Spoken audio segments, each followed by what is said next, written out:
ከዚህ ቀጥሎ አቶ ጃዋር መሐመድ በዚህ ዛሬ ባነሳ ነው ጦርነት እንዴት ይቆም፣ አገዛዝ እንዴት ያብቃ፣ ሰላም እንዴት ይምጣ በዘላቂነት በሚለው ሐሳብ ላይ በሚለው አጀንዳ ላይ ያለውን ሐሳብና ምክረ ሐሳብ ያቀርባል።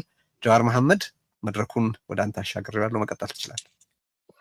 አመሰግናለሁ ቴዲ። ሁላችሁም እንኳን በዚህ ተገናኘን። በመጀመሪያ ልጀምር ፈልገው ብዙ የሀገራችን ህዝብ ይሄን ዝግጅት ለመከታተል ዝግጁ ነበረ።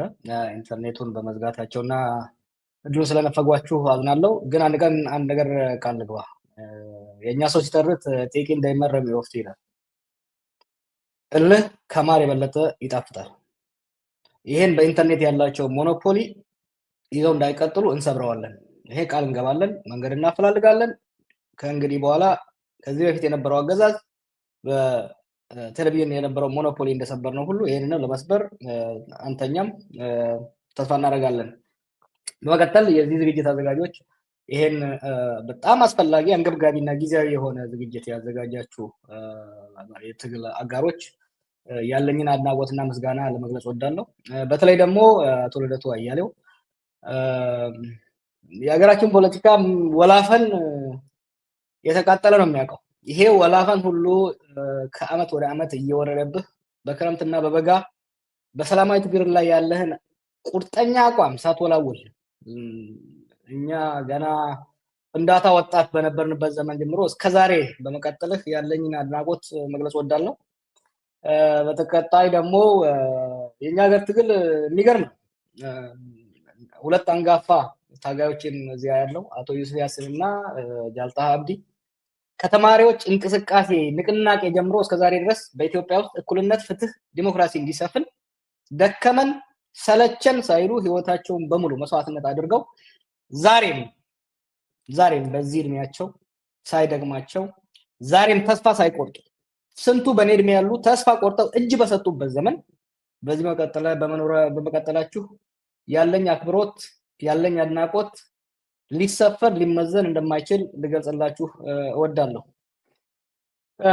በመቀጠል እንግዲህ አጠር አድርጌ አሁን በኢትዮጵያ ውስጥ ያለው ሁኔታ እንዴት ይፈታ፣ ሰላም አስፈላጊነት ምንስማማበት ከሆነ ወዴት እንሂድ የሚለውን ነካ ማድረግ ሞክራለሁ። በአሁኑ ወቅት ሁለት በጣም አሳሳቢ አንገብጋቢ ጉዳዮች ለኢትዮጵያ ዜጎች ያሉ ይመስለኛል። አንዱ የዳቦ ጉዳይ ነው። እኛ ኢትዮጵያኖች የኢትዮጵያ ዜጎች ደህንነትን እናውቀዋለን። ድሃ ሆነን ያደግነው ስኖት ኒውቶዋስ ግን እንደ ዘንድሮ የባሰ የሚያማርር የሚያስጠላ ድህነት አይቼ አላቅም። ያየ ሰው መጥቶ መናገር ይችላል። በተለይ ደግሞ ከተሜውና በእኛ አቅም በእኛ ደረጃ ሚድል ክላስ የሚባለው ማህበረሰባችን here I'm talking about ሐኪሞቻችን፣ ኢንጂነሮቻችን ምግብ ለራሳቸውና ልጆቻቸው ማጉረት ከቨር አፎርድ ማድረግ የማይችሉበት ደረጃ ላይ ደረስ ነው። ገበሬው በየአመቱ እያደገ ያለው መዳበሪያ በተለይ አምና 3500 የነበረ መዳበሪያ ዘንድሮ ከ9000 በላይ በመሆኑ ዘንድሮ ማሻውን አርሶ በቂ መዳበሪያ ማግኘት ባለመቻሉ በሚቀጥለው አመት ምርቱ ይቀንሳል፣ የኑሮ ውድነቱ እየጨመረ የሚሄድ ይሆናል ማለት ነው። ኢማጂን ይህ ገበሬ ይህ አርሶ አደር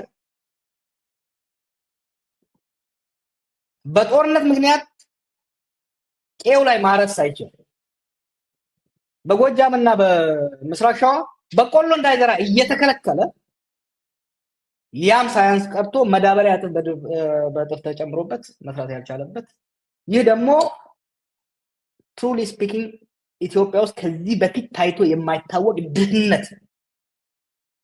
ድህነት የህልውና ጥያቄ የሆነበት ሁኔታ ውስጥ ነው ያለነው። ሁለተኛው በጣም አንገብጋቢ ጉዳይ ለኢትዮጵያ ዜጎች የደህንነት እጦት። ኢትዮጵያ በአምባገነኖች ስትገዛ ነው የኖረችው። የኢትዮጵያ ገዢዎች ሰዎችን ሲጨቁኑ ሰዎችን ሲገሉ ነው የነበሩት። ይሄ የሚካድ አይደለም፣ የምናውቀው ነው። ከኛ በፊት የነበራችሁን ታውቁታላችሁ። እንደዚህ 5 6 7 አመታት ግን ዜጎች ለቅሶ መሄድ ያልቻሉበት ዜጎቻችንና መስጊድ መሄድ ያልቻሉበት እናቴ የሷ እናት ስታርፍ ሄዳ መግበር ያልቻለችበት ሁኔታ በኢትዮጵያ ውስጥ ታይቶ አይታወቅም። ከተሳሳትኩ እታረማለሁ። ዜጎችን አፍኖ ብር ማስከፈል እንደ አንድ የቢዝነስ ሴክተር የተቆጠረበት በገጠር ሳይሆን በከተሞቻችን መጀመሪያ ይሄ ነገር በወለጋ አካባቢ ሲጀምር ከዛ ወደ ሸዋ ወደ ጎጃም ወደ ጎንደር ተስፋፍቶ ነጋዴው ከ1 ሚሊዮን ብር በላይ ያለው ነጋዴ በሙሉ ሸሽቶ ወደ ዋና ከተማዋ ሲገባ አሁን ዋና ከተማዋ ስርም ተገብቶ ሰው ታፍኖ ገንዘብ ያስከፍሉታል። ድሮ ትንሽ ሰርቶ ነጋዴ መሆን ትንሽ ሰርቶ ብር መያዝ የሚያኮራ ሾፍ የምታረግበት ነበር። ዛሬ ግን ሰርቶ ትንሽ የያዘ ሰው የሚፈራበት የሚደበቅበት ሀብት ማፍራት ጠላት ጠንቅ የሆነበት ሻሸመኔ ላይ የሆነ ያለውን ጎንደር ላይ የሆነ ያለውን ነገር ጥሮ ላይ የሆነ ያለውን ነገር መረዳት አስፈላጊ ነው። አጠር ስናደርገው የድህነት አረንቋ ውስጥ ነው ያለነው። ታይቶ ተሰምቶ በአገራችን በምድራችን ታይቶ ተሰምቶ የማይታወቅ የድህነት እጦት ውስጥ ነው ያለነው። ለዚህ ሁለቱ what do they have in common? እነዚህ ሁለቱ ኮመን ኮዝ አላቸው። የዚህ ኮመን ኮዝ የእርስ በርስ ጦርነት ሲቪል ዋር ነው። የዚህ ሲቪል ዋር ከምን ተነስቶ ምን ደረሰ የሚለውን ሌላ ጊዜ እንተዋለን። ይሄ ሲቪል ዋር ይሄ የእርስ በርስ ጦርነት ብዙዎቻችሁ እንደተናገራችሁት ኢኮኖሚያችንን አንኮትኩቶታል። መሰረተ ልማቶቻችን ፈርሰዋል። የሀገር ውስጥ የንግድ እንቅስቃሴ ከሚታሰበው በላይ ተዘግቷል። ወደ ሀገራችን ስትገባ የነበረችው ትንሽ እንጥብጣቢ ኢንቨስትመንት እንድትደርቅ ሆናለች። ከዛ የተረፈችውን ደግሞ ጠቅላይ ሚኒስትሩ የመዝናኛ የማሾፊያ ፕሮጀክቶች ለመገንባት እያባከናት ይገኛል። ይሄ ለኢኮኖሚ ችግሩ ከፍተኛ ኮንትሪቢዩሽን አድርጓል። ዛሬ ኢትዮጵያ ውስጥ ዩኒቨርሲቲዎች ተማሪዎቻቸውን መመገብ ያልቻሉበት፣ ክልሎች ዞኖችና ወረዳዎች ደሞዝ መክፈል የማይችሉበት፣ ደሞዝ አልተከፈለንም ልጆቼ ራባቸው ብሎ ሰራተኛው ሲጠይቅ የሚደበደብበት፣ በመካከለኛና አነስተኛ ደረጃ ያለው ነጋዴ ለጆሮ በሚዘገንን ደረጃ በተለያየ ስም እየተለጠፈበት መዋጮ የሚለቀምበት፣ ስንቱ በየጉራንጉሩ እዳ ተቆልሎበት ከእዳ ለማምለጥ የሰው አይን አፍሮ ፈርቶ ራሱን እየገደለ ያለበት ሁኔታ ውስጥ ነው ያለነው ማለት ነው። ይሄ የኢኮኖሚ መንኮታኮት ፈጥሯል። ሌላው የእርስ በርስ ጦርነት ሀገራችን ውስጥ ምንም ማንደባበቀው ነገር አለ። ከዚህ በፊት የብሔር ሽኩቻ ነበር፣ የሃይማኖት ኮምፕሌንት ነበር። እንደዚህ ዘመን ግን ማህበራዊ፣ ሃይማኖታዊ፣ ፖለቲካዊ ተቋማት ሙሉ በሙሉ የተንኮታኮቱበት complete fragmentation of every aspect of our society, our religious institutions, our state institutions, our cultural institutions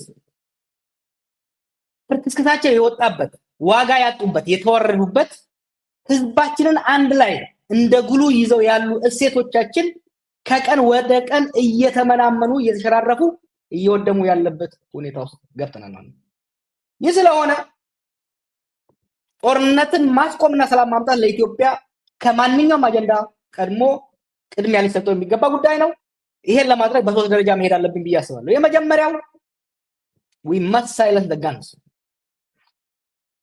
አሁን በኦሮሚያና በአማራ በቤኒሻንጉልም የተካሄዱ ያሉ ጦርነቶች በአስቸኳይ እንዲቆሙ፣ ቆመው ግን አሁን ሊፈነዱ በቋፍ የደረሰው የትግራይ ግጭት እንዳይፈነዳ መረባረብ፣ ከኤርትራ ጋር የተገባው ፍጥጫ ወደ ጦርነት እንዳይሄድ የሀገራችን ዜጎችና በኢትዮጵያ ጉዳይ ይመለከተኛል ስቴክሆልደር የሚል ማንኛውም ዓለም አቀፍ ማህበረሰብ ሊረባረብበት የሚገባ ጉዳይ እንደሆነ አበክሬ መናገር ፈልጋለሁ። አንድ ነገር ግን ጠበቅ ላድርግ እዚህ ላይ ሰላም ለማምጣት ስንረባረብ ሀገራችንን ለመታደግ ህዝባችንን ለመታደግ ስንረባረብ ጊዜያዊ መሆን የለበትም። ታክቲካል አላያንስ በጸራዊ የሚቋጭ አጭር ርብርብ ሳይሆን ሀገራችን ወደዚህ አይነት አስከፊ አደጋ እንዳትገባ ከዚህ በፊት ሲከመሩና ሲንደባለሉ የመጡ ችግሮች እንዲፈቱ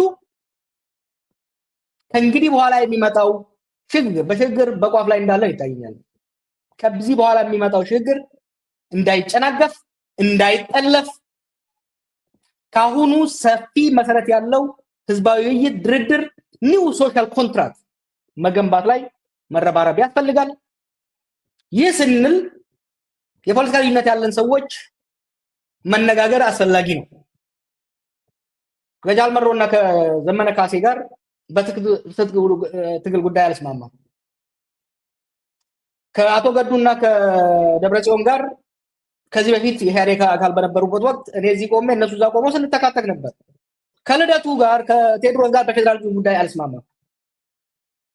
ሀገራችንን ሰላም ማስፈንና ጦርነትን ማስቆምን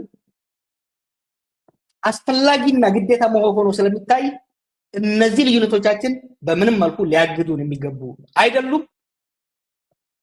ሁለተኛው ነጥብ የሰላም ትብብር ስንል የተቃዋሚ ኃይል ብቻ ሳይሆን ከስርዓት ውስጥም ጦርነት ያንገሸገሻቸው የሀገር መፍረስ የተቋም መዳከም ያንገሸገሻቸው ብዙ ዜጎች ስላሉ እነሱም ባላገለለ በጅምላ በማያጠቃ ለሁሉም በር በከፈተ መልኩ መረባረብ ያስፈልጋል።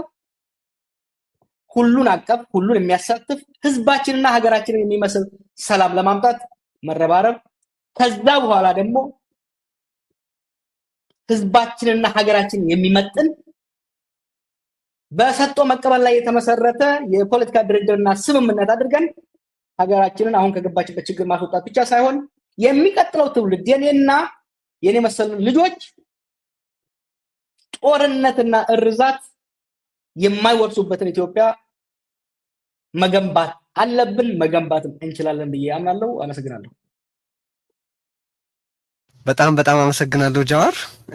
ወሳኝ በሆኑ ጉዳዮች ላይ ሐሳብህን አቅርበሃል። ውይይት የሚጭሩ ናቸው። በጣም ደስ ብሎኛል በእውነት። የዚህ ዝግጅት አንድ ትልቅ ዓላማ ዳያሎግን ኢንሪች ማድረግ፣ ዜጎች እርስ በርስ እንዲነጋገሩ ማድረግ ቀጥታውን በዚህ ታይመር ይጮሃል እና ዲስኮርስ ማስቻል ስለሆነ ያንን የሚያደርጉ በጣም ጥሩ ሀሳቦች አንስተሃልና በዚህ በጣም ደስ ይለኛል። ሌሎቻችሁም ይሄንኑ ተመሳሳይ ነገር ነው ስታደርጉ የዋላችሁት። ከዚህ በኋላ የምታደርጉት ከዚህ በኋላ ውይይቱ ስለ ሀገራችን ዛሬ የህልውና ፈተና ስለ ቀጣዩ መጻኢ ጭምር የምንነጋገርበት እንዲሆን ማስቻል ነውና በዚህ ረገድ ብዙ ርቀት ሄደናል ማለት ይቻላል። ዛሬ ባደረግነው እንኳን ቅድም ስለጠቀስካቸው ጃዋር በዚሁ ልጋብዛቸው ስላቆየናቸውም ጃልጣሃ አብዲን ከኦሮሞ ነጻነት ሰራዊት ነው የመጡት። ጃልጣሃ በነገራችን ላይ በዚህ ስብስብ ላይ ጃልመሮ ወይም ድሪባ ኩምሳ የመገኘት በጣም ከፍተኛ ፍላጎት ነበረው። ብዙም ሙከራ አድርጓል። እስከ መጨረሻውም አካባቢ ሰዓት እንደሚገኝ ነበር የምናውቀው የሚያውቀውም፣ ግን በአንዳንድ ከሴኪሪቲ ጋር በተገናኙ ችግሮች ምክንያት ጃልጣሃ አብዲ ድርጅቱንና እርሱንም ወክለው እንዲናገሩ በውክልና ተሰጥቷቸዋል። ስለዚህ አሁን ይኸውና የንቅናቄውን ወይም የኦሮሞ ነጻነት ሰራዊትን ጦርነት እንዴት እንዲቆም፣ አገዛዝ እንዴት እንዲያበቃና ሰላም እንዴት እንዲመጣ እንደሚያስብ ያለውን ሐሳብና ምክረ ሐሳብ ያጋሩናል። 10 ደቂቃ አሉት ጃልጣሃ አብዲ። በጣም አመሰግናለሁ ስለተገኙ። በጣም አመሰግናለሁ ስለ አስተሳሰባችሁ። በመጀመሪያ የዚህን ዝግጅት አደራጆች ለማመስገን ይፈቀድልኝ። ጥሩ ሐሳብ ነው ወንድሞቹና እህቶቻችን እንዲህ ያለ ዝግጅት ማድረጋችሁ። በሁለተኛ ደረጃ እንግዲህ እንደተገለጸው የተጋበዙ የሚያዘው ጃልመሮ ነበር። ሊመጣ አስቦ ነበረ፣ ስላልቻለ የሰራዊቱን አመራር ሀሳብ ባጭሩ ለማቅረብ የተገኘሁት። እንግዲህ ፎከሱ ስለ ሰላም ነው፣ ሰላም እንዲወርድ ነው በሀገራችን። እና ስለ ሰላም ስንናገር ሁሌ ትዝ የሚለኝ እንትን አለ፣ አንድ አዋቂ ድሮ የተናገረው peace is the dream of the wise, war is the history of the world የሚል ዳንኤል ዲፎ ይመስለኛል። ሰላም በእርግጥ የአዋቂዎች የብልሆች የህዝቦችም ዓላማ፣ ምኞት፣ ፍላጎት ነው። ጦርነት ግን የዓለም ታሪክ ሆኗል። በኢትዮጵያ ደግሞ ይሄ ሁላችሁም እንደምትረዱት የተረጋገጠ እንትን ይመስለኛል። ስለ ኦሮሞ ህዝብ ትግል ብቻ ብንጀምር ከመነሻው ጀምሮ ትግል የተቋረጠበት ጊዜ ያለ አይመስለኝም። በጣም አጭር ጊዜዎች ናቸው። ቫዮለንት ነን ቫዮለንት አገዛዙ ነው እና በህዝቦች መካከል ጠላትነት የለም። ይሄን ካልኩ እንግዲህ ቲሙ ሰላም ነው ብለናል። ካለው አገዛዝ የአብይ አገዛዝ ጋር ያሳለፍነውን ብዙዎቻችሁ አድማጭና ሰሚም እንደሚገነዘበው የኦሮሞ ነጻነት ሰራዊት አመራር ብዙ ደክሟል። ወደ ሰላም ድርድር ለመምጣትና ችግሩ እንዲፈታ በሰላም ለማድረግ ብዙ ጥሯል። ሽማግሌ ልኳል፣ ተማጽኗል። ሰብአዊነት ምን አንስቶ ተማጽኗል፣ ግን አልተቻለም እና ግድ ሆኖበት ነው ወደ ትጥቅ ትግል የተመለሰው እና ይህንን መገንዘብ ያስፈልጋል። አገዛዙ ያለው አገዛዝ በአመፅ፣ በህገወጥነት፣ በቅጥፈት፣ በጭካኔ፣ በብዝበዛ ላይ የተመሰረተ ነው። ውስጥ አዋቂዎች እንደሚመሰክሩት ዓላማቸው ይሄ ስለሆነ ጥፋታቸውንና ወንጀላቸውን ለመሸፈኛ የሚጠቀሙበት ስለሆነ ጦርነት ሰላም ልናገኝ አንችልም ማለት ነው እና war is imposed on us። በሌሎችም አካባቢዎች ይሄው ነው የተደረገው። ስለ ትግሉ ስንናገር በሶስት ነጥቦች ባስቀምጥ እና የትግል ዘዴዎች በሶስት ደረጃ፣ አንደኛው ያው ግድ የሆነብን የትጥቅ ትግል ነው እና የትጥቅ ትግሉ አማራጭ ስለጠፋ ነው እና የተያዝነው ይቀጥላል። ሌላው የትግል አማራጭ ህዝባዊ አመጽ ነው። ጭቆና ሲበዛ ቀፎ እንደተነካን ህዝብ መንቀሳቀሱ አይቀርም። ባለፈውም ጊዜ በኢትዮጵያ ታሪክ ደርሶ የሚያውቅ ጉዳይ ነው እና አሁንም ጀምሯል። መቀጣጠሉ አይቀርም፣ መፋፋሙ አይቀርም እና የትጥቅ ትግል፣ ህዝባዊ አመጽ፣ በሰላማዊ መንገድ ደግሞ ትግሎችን ማራመድ፣ ለዲሞክራሲና ለነጻነት ለእኩልነት መታገል የሚፈልጉ ኃይሎች ካሉ እነሱም በአንድ በኩል ትግሉን ይቀጥላሉ። እነዚህ ትግሎች ሶስቱ የትግል ዘይቤዎች ተደጋጋፊ ናቸው እንጂ አንዱ ሌላውን የሚተካ አይመስለኝም። በቀላሉ ሲሆን ሰላማዊ ትግል ይመረጣል። የትጥቅ ትግል የሰው ነፍስ ያጠፋል፣ ንብረት ያወድማል። ቢቻል ቢቀር ጥሩ ነበር፣ ግን ኢምፖዝድ ሆናስ ሁላችንም እንደምንመሰክረው እንግዲህ ሶስቱም የትግል ዘይቤዎች ተደጋጋፊ ናቸው፣ አንዱ ሌላውን አይተካም። በአሁኑ ጊዜ ደግሞ በአብዛኛው ስርዓቱ በጣም በጭካኔ የተሞላ ቫዮለንስ ስለሆነ ከትጥቅ ትግል ለመቆጠብ የሚቻል አይመስለኝም በማንኛውም ቦታ እና እንደምናየው በኦሮሚያ፣ በአማራ፣ በልዩ ቦታዎች የትጥቅ ትግል እየተፋፋመ ነው ያለው። ትግራይም የካይንድ ኦፍ ኖ ፒስ ሁኔታ ነው ያለው እና እየቆሰቆሱ ነው ያሉት። በቫዮለንስ መኖር ስለለመዱ የትጥቅ ትግሉ ሊቀር የሚችል አይመስለኝም በአሁኑ ጊዜ አንፎርቹኔትሊ መቀጠል አለበት እና ሌሎቹን ትግሎች ለማገዝ እና ለማፋፋም የትጥቅ ትግሉ የሚረዳ ይመስለኛል ግን ትግሎቹ ችሎታቸውን ስልታቸውን ድርጅታቸውን ማጠናከርና በቆራጥነት የተያዘ ያልተቆራረጠ ትግል ማካሄድ አለባቸው እና እንግዲህ የትግሎቹ ዘይቤ አንዱ ሌላውን አይተካምና ተደጋግፈው እንዲቀጥሉ ቀጥለው ደግሞ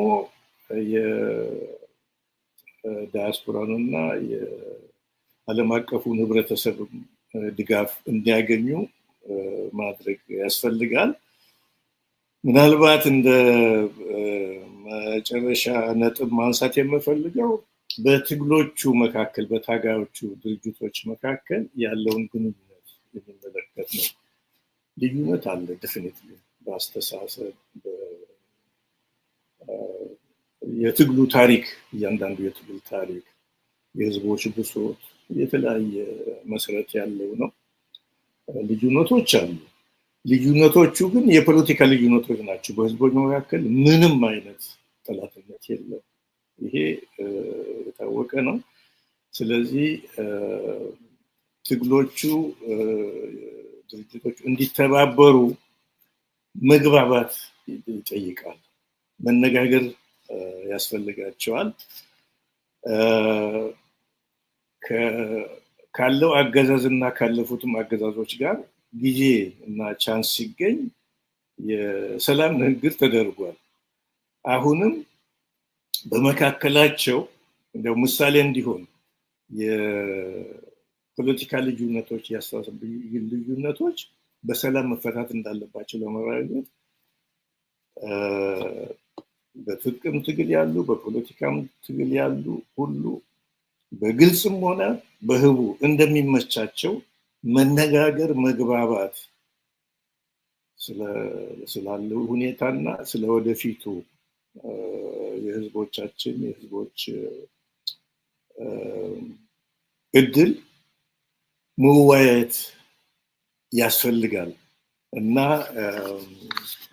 በመሰረቱ የፖለቲካ ችግሮች በሰላማዊ መንገድ እንዲፈቱ በሚል ነው ካለው አገዛዝ እንኳን የምንነጋገረው በታጋዮች መካከል ለነጻነትና ለዲሞክራሲ በሚታገሉ ታጋዮች መካከል በሰላም የማይፈታ ችግር አለ ብዬ አላምንም በግሌም ድርጅታችንም ትግላችንም ከድሮ ጀምሮ የማውቀው ይሄ ነው እና ማንኛውንም ትግል መፍታት ይቻላል ሰላማዊ መንገድ የማይከተል በግርግር በከኤዝ የሚያምን በቅጥፈት በህገወጥነት የሚያምን በዚህ ቅጥፈት ለመኖር የቆረጠን ስርዓት ለማንበርከክ የዚህን አገዛዝ ዘይቤ ለማክተም ተቃዋሚ ድርጅቶች መግባባት መመካከር ስልቶቻቸውን ትግሎቻቸውን ማስተባበር የግድ ነው ልናልፈው የምንችለው ጉዳይ አይደለም ገሚሱ በግልጽ ሊሆን ይችላል ገሚሱ ህቡ በስውር ሊሆን ይችላል እና አማራጫችን መነጋገር መወያየት የጋራ እቅድ መንደፍ ነው ስለወደፊቱ እና የድርጅታችን የሰራዊታችን አመራር መልእክት ባጭሩ ይሄው ነው ለማለት ፈልጌ ነው ስላዳመጣችሁኝ በጣም አመሰግናለሁ በርቱ ለማለት ፈልጋለሁ ይሄንን ትግል ለጀመራችሁት እሺ በጣም እናመሰግናለን በትክክለኛው ሰዓት ነው ግሮን የፈጸሙልን እንግዲህ አሁንም ቀደም ሲል የጠቀስኩት በጣም ቶት ፕሮቮኪንግ የሆኑ ፎርወርድ ሉኪንግ የሆኑ እንድንነጋገር እንድንቀራረብ የሚያስችሉ ድንቅ መልእክቶች እየተላለፉ ነው ከዚህ ከመድረክ እየተከታተላችሁ እንዳላችሁት እያልን ያለነው ጦርነት ይቁም ግፋዊ አገዛዝ ያብቃ ሰላም ይምጣ ነው ሁላችሁም በመላ ዓለም በመላ ኢትዮጵያ ያላችሁ ተከታታዮች ታዳሚዎች ሰልፈኞች ሁሉ ይህንን መፈክር አስተጋቡልን ጦርነት ይቁም አገዛዝ ያብቃ ሰላም ይምጣ እነዚህ እርስ በርስ የተሰናሰሉ በየብቻቸው ግንጥል የሆኑ ነገሮች ናቸው ስለዚህ ሁሉም ተሰናስለውና ተሳስረው መቅረብ መባል መነገር መታሰብ ያለባቸው ነገሮች ናቸው ነው የምንለው። በነገራችን ላይ ይሄ ስርጭት ከ30 በላይ በሆኑ የኢንተርኔት መገናኛ ብዙሃን መሰራጨቱ እንደተጠበቀ ሆኖ በሳተላይት ቲቪ ቅድም በኢሳን እየተላለፈ እንደሆነ ገልጬ ነበር። ያላነሳዋቸው አሉ፣ መረጃው ስላልነበረኝ ነው፣ ይቅርታ ጠይቃለሁ። በዛራ ሚዲያ እና በአሰናም በኩል እንደዚሁ በሳተላይት ቴሌቪዥን እየተሰራጨ ነው። ስለዚህ በ10 ሚሊዮኖች እየተመለከቱት ነው ብንል አይ ቲንክ መነሳሳት አይመስለኝም። አንድ እሱ ነው። ሁለተኛ በኢንተርኔት ያስቀመጥነው ግብ 100 ሺህ ሰው ቢያንስ በቀጥታ የሚታደመው ወይ የሚካፈልበት በቀጥታ ስርጭት ላይ ባለበት ወቅት 100 ሺህ ያክል ሰዎች የሚታደሙበት እንዲሆን ነበረ። ኦልሬዲ እስካሁን ድረስ ባለው እንኳን እዚህ ሪዮት ላይ ብቻ የታየውን በማየት ሪከርዱን አይ ቲንክ የሰባበር ነው ይመስለኛል። ምክንያቱም እስካሁን ባለው 196411 ሰው የእስካሁኑን የሰልፍ ሂደት ተከታትሎታል። ስለዚህ እኛው ራሳችን ያስቀመጥነው ጎል እዚሁ በአንድ ሚዲያ ብቻ ተሰብሯል። በሌሎች መገናኛ ብዙሃን ያለውን እንግዲህ ስትደምሩት ምን ያክል እንደሚሆን ማሰብ ነው። እና ግን ምንድን ነው የምናደርገው? ከሁሉም መገናኛ ብዙሃን ያሉትን መረጃዎች አሰባስበን በይፋ በዚህ ታላቅ የተቃውሞ የበይነመረብ ትዕይንት ላይ በቀጥታ ስርጭት የታደመው ሰው ቁጥር ምን ያህል ነው የሚለውን ይፋ እናደርጋለን በጋዜጣዊ መግለጫም በቀጣዮቹ ውይይቶቻችን ውስጥ። ግን ኦልሬዲ የተቀመጠው ሬኮርድ ተሰብሯል። እኛ የኛም ብቻ ስለምናይ ነው ከውስጥ እንጂ አምሹር በሌሎች መገናኛ ብዙሃንም እንደዚሁ ክብረ ወሰኑ እንደታለፈ ወይ እንደተሰበረ እና ይሄ የተደራሽነት ጉዳይ ነው። በጣም ደስ የሚያሰኝ ነው። ብዙ ዜጎች ተካፍለዋል። መልእክቱ በስፋት ደርሷል ማለት ነው እና በጣም በጣም ደስ የሚያሰኝ ነው። እንግዲህ በዚህ መድረክ የህወሓት ሰዎች እንዲገኙ ተጋብዘዋል። ግን ዶክተር ደብረጽዮን ግብዣው ተልኮላቸው የነበረ ቢሆንም አልተገኙም። ከዚህ በኋላ ጦርነት ይቁም፣ አገዛዝ ያብቃ፣ ሰላም ይምጣ በሚሉ እንቅስቃሴዎች ውስጥ መካሄድ ቢጠቅም እንጂ ምንም ጉዳት እንደሌለው ይረዳሉ ብለን እናምናለን። ነገር ግን ከተለያዩ አመለካከቶች የመጡ የአስተያየቶች መወከል አለባቸው ብለናልና በዛሬ ዝግጅታችን ቀጥሎ የሚመጡት ተናጋሪያችን አቶ ስብሐት ነጋ ናቸው። አቶ ስብሐት ለዓመታት የህወሓት ሊቀመንበር የነበሩ ከዛ በኋላም በመንግስት በተለያዩ ማለት የተለያዩ ሚናዎች የነበሯቸውና በተለያዩ ኢኒሺዬቲቭስ ውስጥ የተሳተፉ በፖለቲካ ውስጥ ጉልህ የሆነ ሚና የነበራቸው ሰው ናቸው። አሁን እዚህ በዩናይትድ ስቴትስ በሕክምና ላይ ናቸው፣ ጡረታም ላይ ናቸው። ሀሳባቸው እንዲወከል ቀደም ሲል እንደተላለፉት እንደተገለጹት ሁሉ ጦርነት እንዴት ሊቆም፣ አገዛዝ እንዴት ሊያበቃና ሰላም እንዴት ሊመጣ እንደሚችል ያላቸውን ሀሳብ ያቀርባሉ። አብራችሁን መሆናችሁን ቀጥሉ። ጦርነት ይቁም፣ አገዛዝ ያብቃ፣ ሰላም ይምጣ። ወደ አቶ ስብሐት ነጋ እንሻገራለን። ይቀጥሉ። እና ታንኪዩ በዚህ ጉዳይ መካፈሌ አመሰግናለሁ። ወደ አቶ ልደቱ አያሌው በተለይ ደግሞ ኮንሰፕት አብሮነት አብሮነት በምን ጉዳይ የሚለው ነው መጠቆም ፈልገው። አብሮነት በጣም ምንም ጭላንጭል አብሮነት የሌለን በታሪካችን ናምበር ዋን በታሪካችን የጋራ አመለካከት መኖር አለብን። ግማሾቻችን ታሪክ በኢትዮጵያ በዓለም በኢትዮጵያ የበለጸገ ታሪክ ያለው የለም። አንዳንዶቻችን ደግሞ በዓለም ያለበለጸገ ወደ ብልጽግና ያልተጠጋ የሚባለው በዓለም ካለው ኋላ ያቀረ ኢትዮጵያ የት ኤክስፖርት ያደርጋል ኤኒ ኢንጂነሪንግ ኢንቨንሽን ኤክስፖርት ያደርጋል። ኤክስፖርቱ ባሪያና ሰልጥ ይቻላል። ስለዚህ በትክክል መረዳት አለብን። ኤርሚያ ወደፊት የጋራ መለካት። ሁለተኛው ኢህአደግ የሚባል ነው። ኢህአደግ ዘመን ምን ነበር ሁሉ በሁሉም መለኪያዎች ኢህአደግ ያስመጣው ዘመን መታየት አለበት። በዚህ አንድ ኮሚቴ መቋቋም በዚህ ላይ የጋራ መነጋገር ሆነ ያለበት። ሶስተኛው ወደ ስልጣን የመጣው ቢሮክራቲክ ካፒታሊስቱ ለኢትዮጵያ ምን ፋይዳ አመጣ? ያለፉት የነበሩ ስህተቶች ቀረፈ? አስወገደ?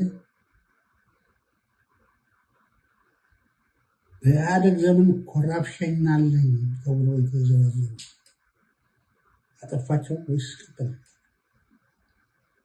እና the bureaucratic capitalism of the current regime became number one ተሸካሚ ሁሉም አይነት የሀገር በሽታዎች በስልጣን በመግደልም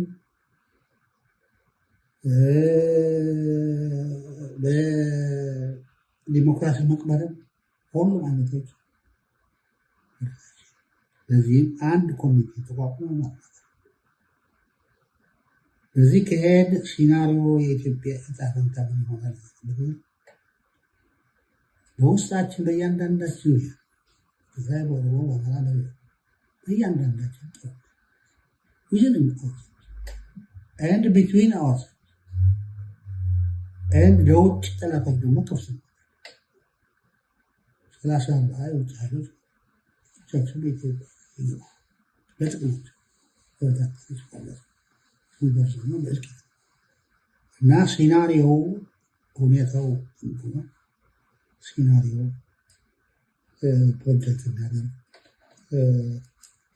ነው። አንድ መሰረት አብሮነት የሚለው የሆነ ታዲያ እንዴት እንውጣ? የሆኑ ተሸክመው እንዴት እንውጣ? ፓስቱም ፕሬዘንቱም እንደዚህ የሚለው ሶሉሽንስ ህገ መንግስቱና ፎር ሀገር ኢፊድሪ ኢትዮጵያ ፓርላሜንት ሪፐብሊክ አዲስ ኢትዮጵያ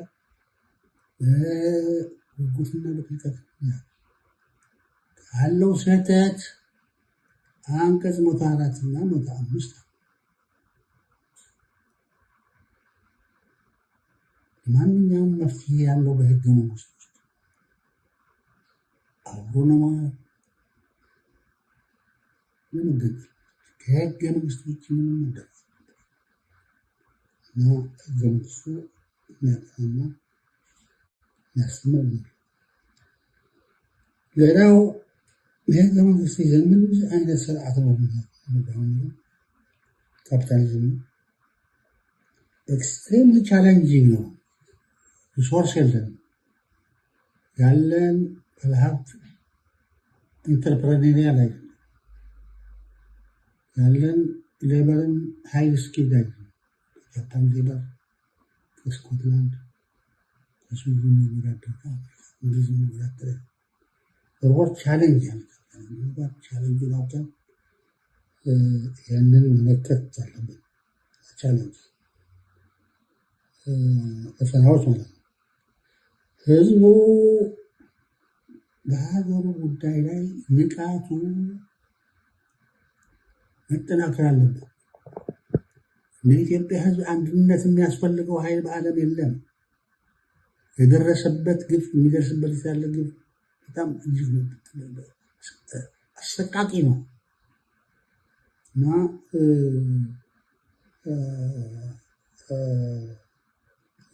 ይሄ ማወቅ አለበት። የህዝብ ጥላት ነው የሚባል ቤት ይመጣል። ኢትዮጵያ አማራ ጥላት የት ነበሩ እነዚህ ህዝቦች? በኤሊቱ ሲደበደቡ የነበሩ ናቸው። ስልጣን ነበራቸው። ስልጣን ወስነው ስልጣን ተቆጣጥረው ነው እንትን ያለው ዘርፏል።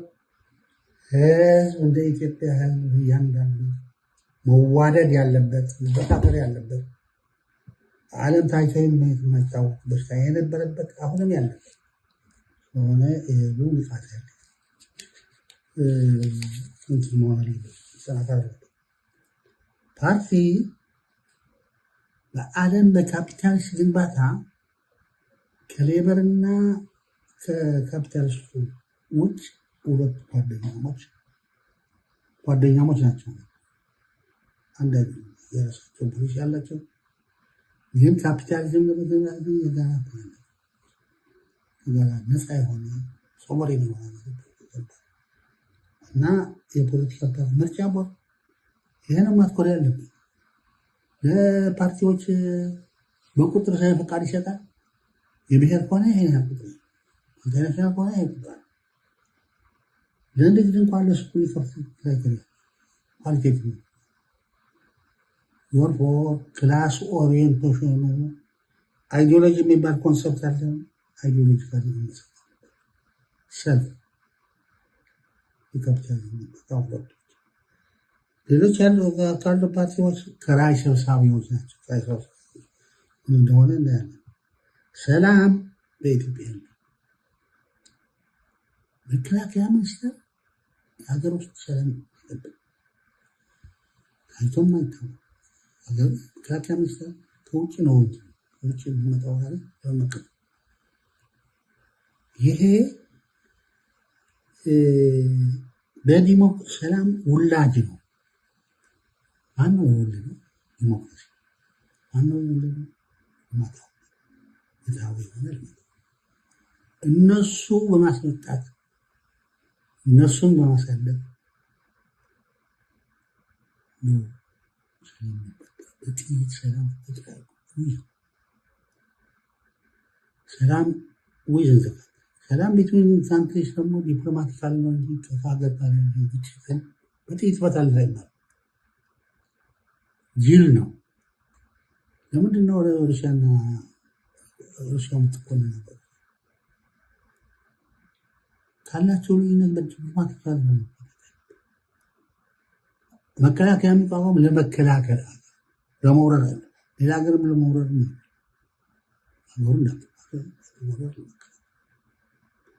ስለዚህ ከጎረቤትም ዲፕሎማቲካል ከሀገር ውስጥም ፖለቲካሊ ኢኮኖሚካሊ ስለዚህ በጣም አስቀያሚ የሆነ በጣም ባለዓለም ኖራም የሆነ ጦርነት የሚካሄደው በኢትዮጵያ መታገስ ያለበት እና በኢትዮጵያ ካፒታሊዝም ለመገንባት እነዚህ የተጠቀስኳቸው አስፈላጊ ናቸው። ግን ቻሌንጅ ነው፣ ከባድ ነው። ስለሌለን የተጨበጠ አቅም አቅማችን ትንሽ ነው።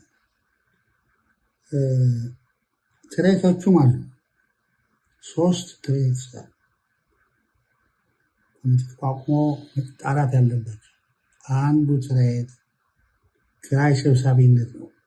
ስለዚህ ኪራይ ሰብሳቢነት ምን እንደሆነ ኪራይ ሰብሳቢነት የቢሮክራቲክ ካፒታሊዝም ሂውማን ሪሶርስ የሚያካብት ስለዚህ ኪራይ ሰብሳቢነት ምን እንደሆነ መታወቅ አለበት። አብሮነት ለመፍጠር ከሆነ ስለዚህም አንድ ኮሚቴ ነው። ኮራፕሽንም አንድ ትሬት ነው። ኮራፕሽንም ጥናት አለበት። በኢትዮጵያ ምንድን ነው ፈጣሪው ማን ነው? አብሮነት መፈጠር ስለ ኮራፕሽን አብሮነት ሌላው ከውጭ ከውጭ የሚመጣ ትሬትም አለ። እሱም ማወቅ አለብን። እሱም መመልከት እና ትሬቶች አደጋዎች ናቸው እና ጀነራሊ ያለፈው ማወቅ አለብን፣ ያለውን ማወቅ አለብን። የሚመጣው ማወቅና ተጠንቅቆ አቅም እየገነቡ ይባላል። የህብረተሰብ ጉዞ ፓስት ነው፣ ፕሬዘንት ነው እና እነዚህ አሁን 8-9 ጉዳዮች ያስቀመጥኳቸው እያንዳንዳቸው ኮሚቴ አሁን አላወቅ ፖለቲካ አውቀን የጋራ እውቀት ይዘን እና አፕሪሺየት ፕሮግራሙ ፕሮግራም አወጣን። ግን ናንስቶፕ ሆነ ናንስቶፕ ለእያንዳንዱ የሀገር ጉዳይ እያስቀመጥኳቸው ልጆች ሊቀመጡ የሚችሉ ይሆናል። የኔ ግን መቅረት የለባቸው ነው እና ሀገርነት ኢምፖርታንት ኮንሰፕት ግን በምን ጉዳዮች መቀመጥ በጣም አመሰግናለሁ። አቶ ስብሃት ነጋ መልእክታቸውን አስተላልፈዋል። አስተያየታቸውን እንዴት የአብሮነትን መረዳታቸውን በተመለከተ ገልጸዋል። እናመሰግናለን።